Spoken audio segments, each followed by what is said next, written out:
Hi friends, welcome to Tabletop Tonight. Today I am talking about my 10 favorite Reiner Knizia games. I'm a big fan of the Good Doctor, the one and only Doctor, as they say. I love his games, and he's published over 700 games according to BGG. I don't know what the official number is, but it's some crazy absurd amount, and I've enjoyed almost all the ones I've played. I've only played a couple of dozen out of those hundreds.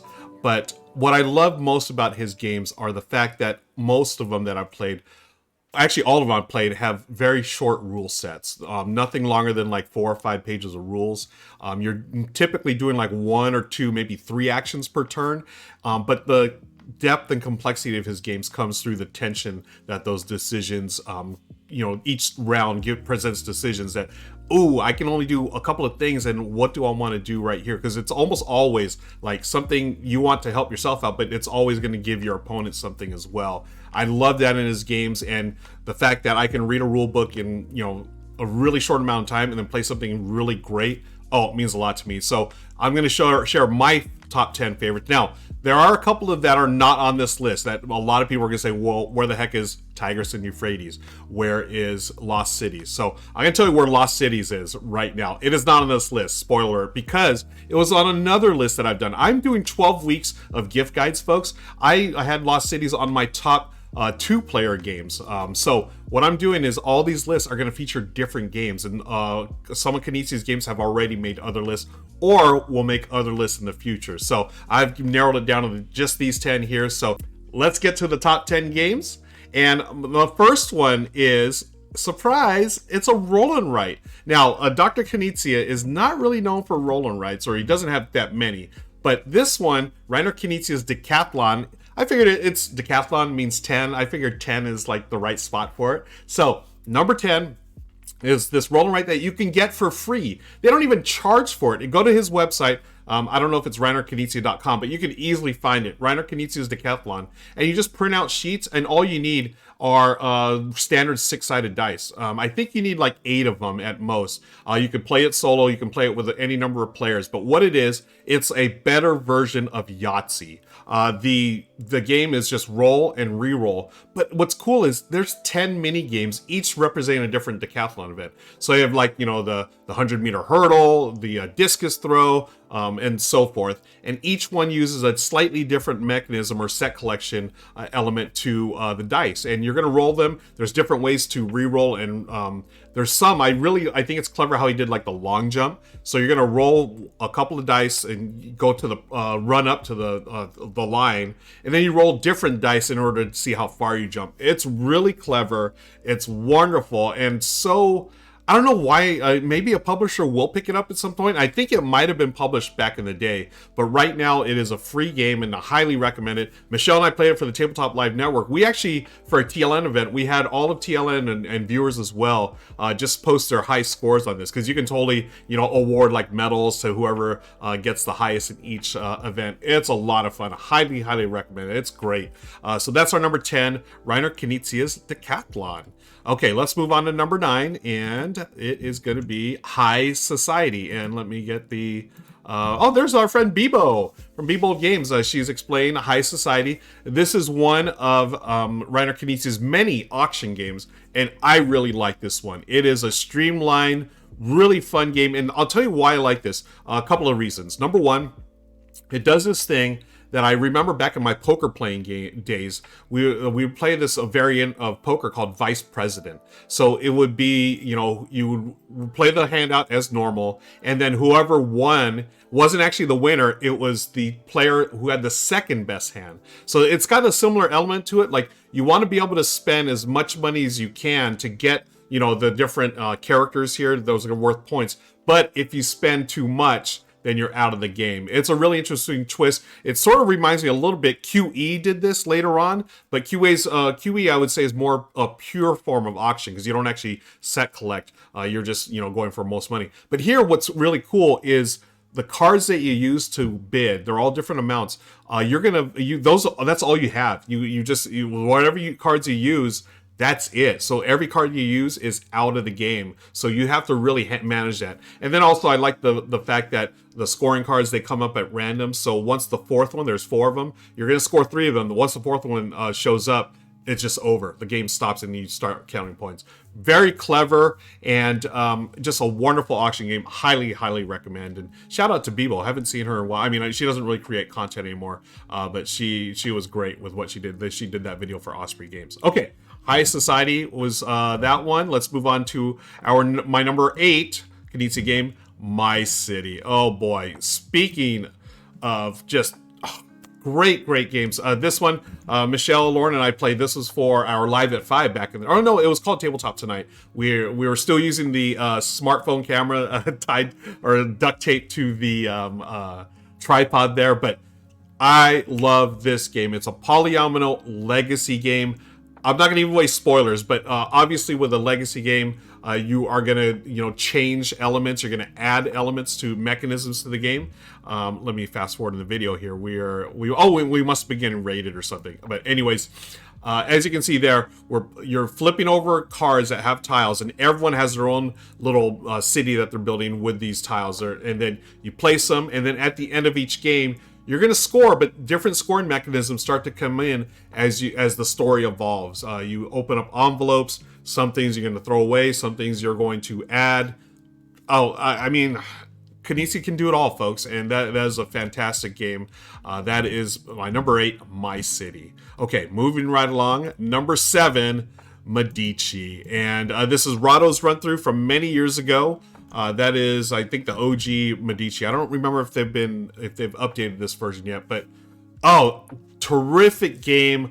Set collection. It's got another auction element, and this is what's interesting. You can see there, Richard's got on one side there, one player's got those the little holds there on your ship, and what you're doing is you're filling those up with light goods, and he's showing you how many points you can score. But anyways, as you get the different goods, you're going to line them up, and then whoever has the most points is going to win like one the points there. Whoever has the most goods, numbered goods, going to get the most points. But then, as you can see on the board, each good is broken down, and it's like an area majority. Whoever's the most there is going to get those points as well.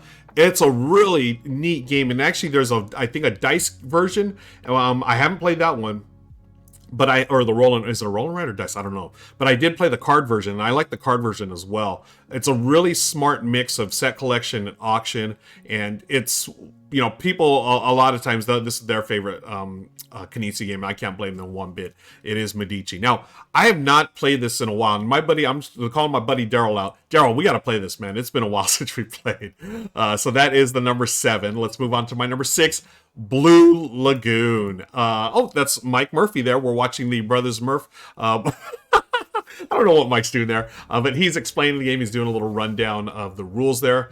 Blue Lagoon. Now, it has similarities, and this is one thing about the Good Doctor. He has a lot of iterations of his games, right? So certain games remind you of other games, and he expands or develops mechanisms. This one came after Through the Desert, and it's like a network building set collection. I like Blue Lagoon better. I think it's just more vibrant, the colors. I think the theme is funner. It's just, it's an abstract at its heart, of course. You're just building the different routes and stuff and trying to connect things and collect the sets of items and stuff.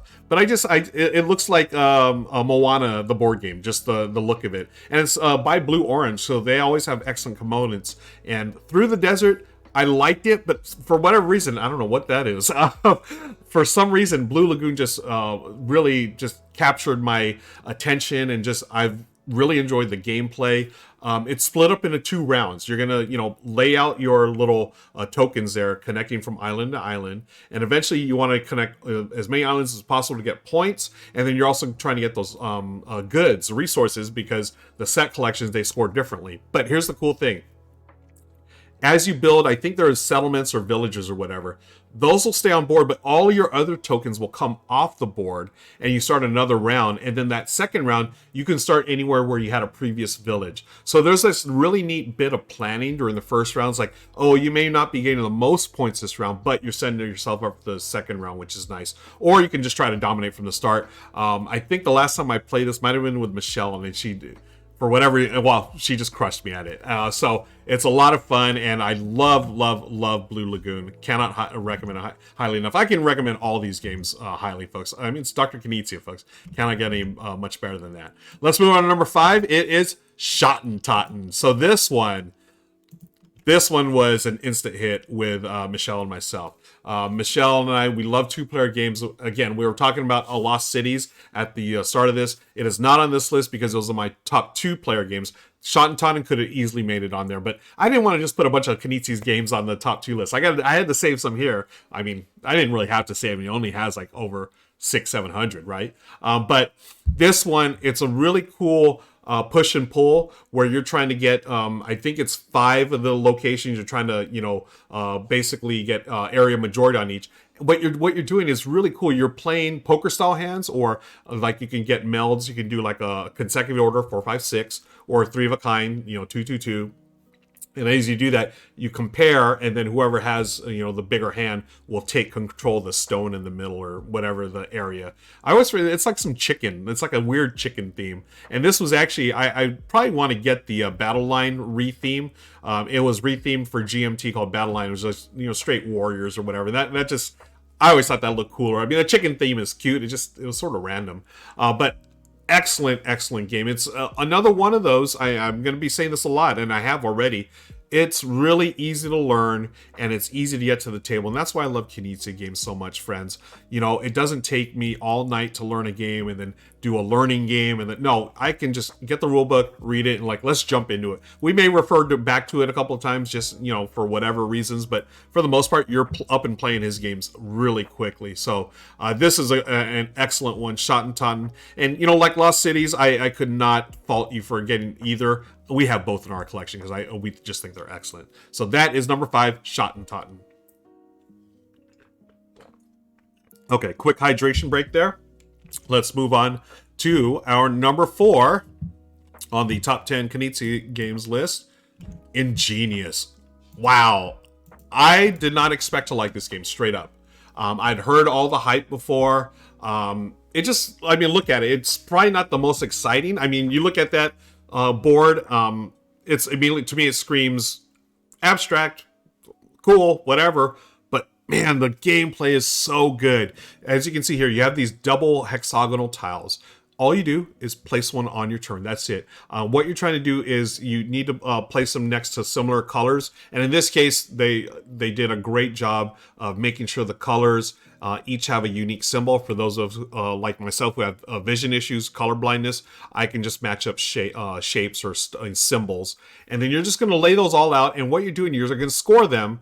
But Knizia does this in a lot of his games, which I love. You're going to score each of those colors, and at the end of the game, the one that you have scored the least amount is your final score, and you compare that to the other players.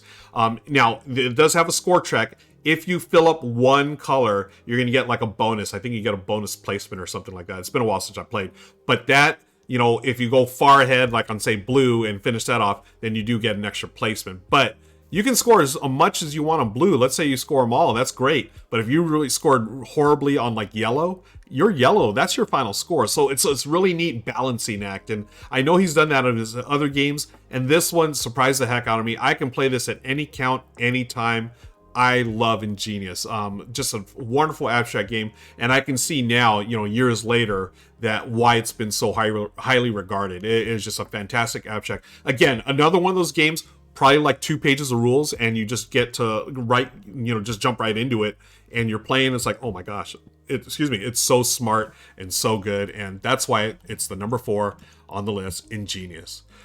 Okay, top 3, friends. I'm excited about all these games, but these 3 in particular really, really speak to me. The third is Raw. Oh boy.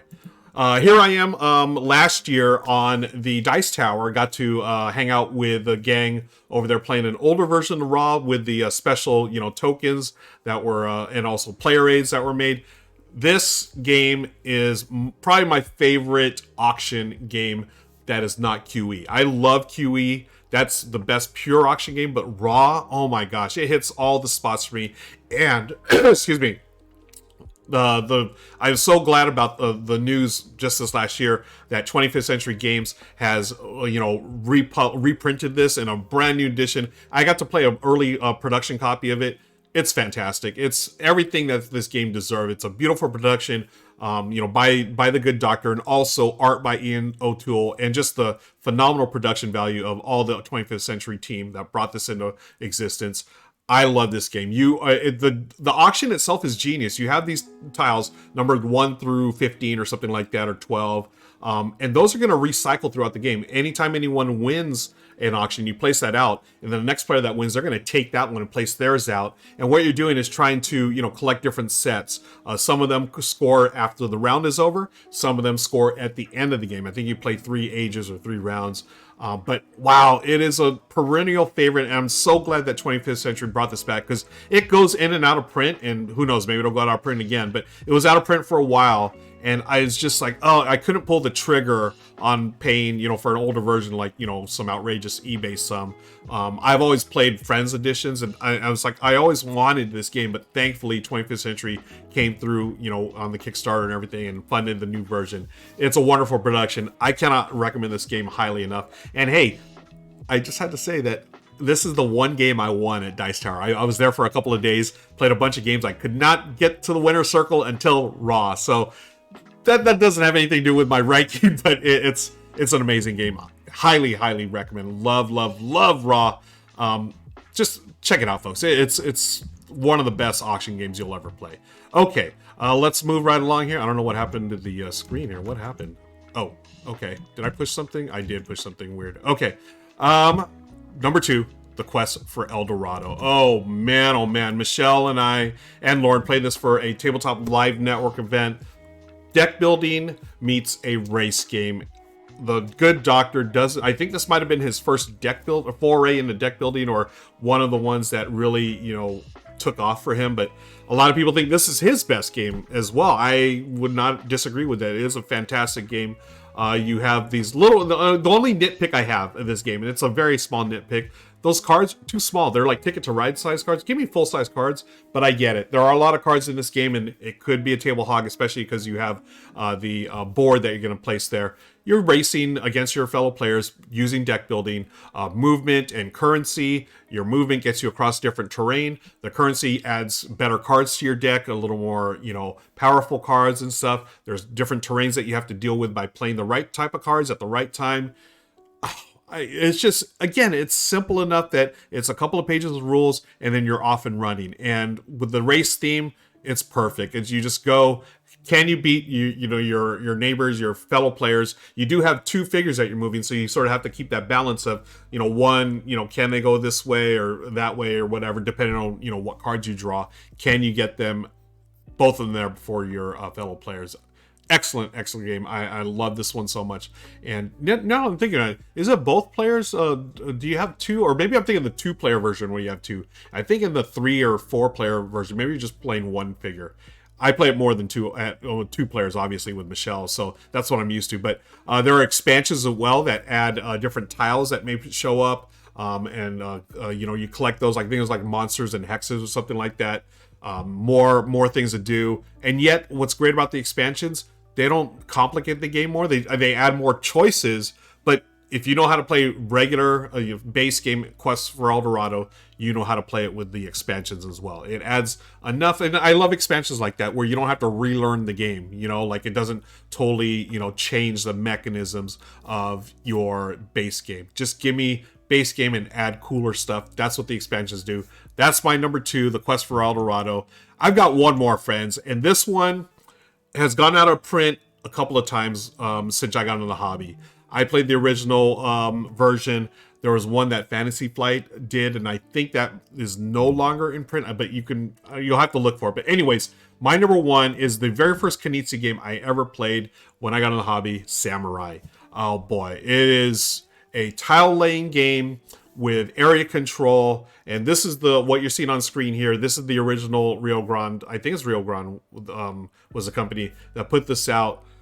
I love this game, and I remember when this was early when I first got into the hobby.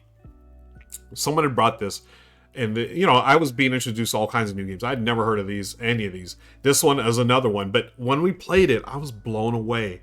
Again, another simple game. You have, you pull tile. You have some tiles behind your screen. You're going to pull a tile, and then you're going to figure out which one you want to play. And what you're trying to do is capture one of the three different items on, or a tile, not tiles, but little tokens there. You have one that represents farming or agriculture, one that represents warfare, I think, military, and another that represents religion. So this is, ancient Japan, samurais. You put your samurai soldiers around each of them, and then whoever has the highest number at that time, will take that into their behind their screen.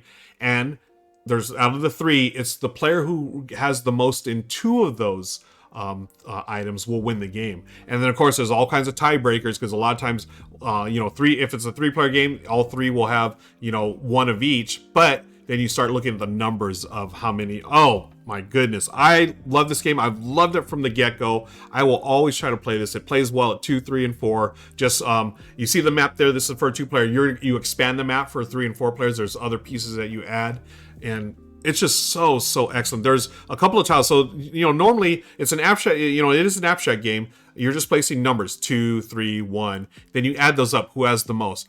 But what really makes this game the special tiles. You have is it the Ronin that are sort of like, I think they're wild. They can go to any other color. You have to match colors. And then there's also tiles that allow you to take tiles off the board, put other tiles in, move tiles from one spot of the map to the other. A genius game. I love it so much. And that's why it is the number one of my Reiner Knizia games, Samurai.